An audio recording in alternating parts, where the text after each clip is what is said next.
अब हम अनएम्प्लॉयमेंट को ऑटोमेशन के नज़रिए से सोचते हैं कि जैसे मान लीजिए एक फैक्ट्री में 1,000 बंदा काम करता है और उससे 1,000 बंदे की ज़रूरतें पूरी होती हैं।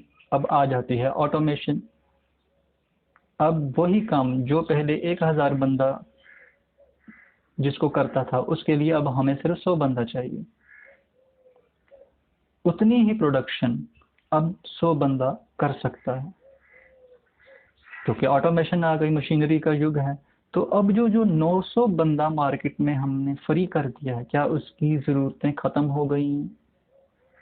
नहीं, उसकी ज़रूरतें ख़त्म नहीं हुई। ऑटोमेशन आने की वजह से ज़रूरतें ख़त्म नहीं हुई हैं, बेरोजगारी आई है। जबकि हम अपने प्रोडक्शन से उन सभी बंदों की ज़रूरतें पूरी कर सकते हैं। प्रोडक्शन में कोई कमी नहीं आई है, सिर्फ ऑटोमेशन की वजह से बेरोजगारी आई है। तो जिस व्यवस्था में हम जी रहे हैं उसमें टेक्नोलॉजिकल एडवांसमेंट होता जा रहा है, लेकिन हमारे पास समर्था सामर्थ्य होते हुए भी लोगों की ज़रूरतें पूरी करने की हम उनकी ज़रूरतें पूरी नहीं करते हैं, क्योंकि कंपनी सोचती है सिर्फ प्रॉफिट के एंगल से, उसको सिर्फ प्रॉफिट कमाना है। अगर मार्केट में जो हमने 900 बंदा फ्री कर दिया है, अब उसके पास तो कोई पैसा नहीं है, वो कुछ खरीद नहीं सकेगा। जब वो खरीद नहीं सकेगा तो कंपनी कहेगी कि मुझे अब प्रोडक्शन भी कम कर देना है, क्योंकि उसकी डिमांड मार्केट में कम हो जाती है जो वो बना रही है। तो डिमांड कम हो जाएगी तो सारा सर्कल अपसेट होना शुरू हो जाता है मार्केट में, डिमांड एंड सप्लाई चेन बिगड़ जाती है और जिसकी वजह से एक दुष्चक्र शुरू हो जाता है। तो ऑटोमेशन जो है वो मार्केट बहुत अच्छी चीज़ है, बहुत बहुत अच्छी चीज़ है कि जब एक खेत में मान लीजिए 100 बंदा लगता था जिस काम को करने के लिए, अब अगर 10 बंदे कर सकते हैं उसी काम को, तो 90 बंदे जो अब फ्री हैं, अब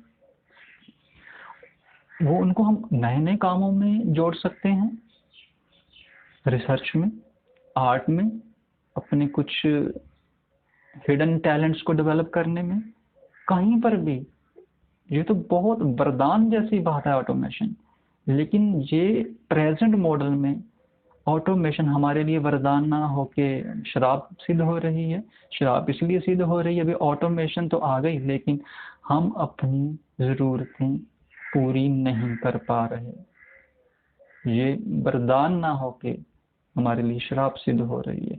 तो जब ऑटोमेशन आती है उसका मतलब हमने मशीन्स को इतना डेवलप कर दिया है, वो 1,000 बंदे का काम 100 बंदा कर सकता है, तो भाई अब 900 बंदे को हम कुछ नए काम डिज़ाइन करने चाहिए जिस पर हम लगा सकें उनको, जहाँ पर वो एक नई रिसर्च कर सकें, कुछ आर्ट वर्क कर सकें, कुछ हिडन टैलेंट्स को डेवलप कर सकें।